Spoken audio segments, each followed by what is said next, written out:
คือฟ้าสีมนดังใจคนคอยลมพัดวอยวอยให้เมฆเปลี่ยนรูปเป็นนวลหน้าน้องเจ้าทิ้งลาบเท่าสะเดาช่อคมตามลมหนาวลองไปสู่แสงทองที่สาดในใจทำงานทางโน้นน้องเป็นไงบ้างส่งข่าวแน่เด้อแสงสีที่เจอพาชีวิตเปลี่ยนไปมากแค่ไหนหลายครั้งเสียงเจ้าอ่อนล้าจนรู้สึกได้หากสู้บ่ไหว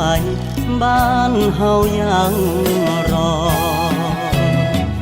ท้องทุ่งอีสานยังมีความหาอยู่ทุกเม็ดทรายคอยซับเหงื่อใจในยามทุกข์ทร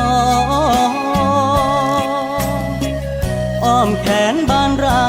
ปลายนาชายคาซ่อมซอกับคนมอซอยังคอยสู่ควัน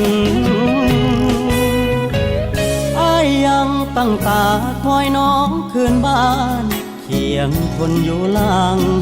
ฝากพักนำทางให้คนเคยไกล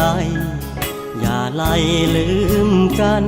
อ้ายถามคันแท้แถวใกล้เถียงนา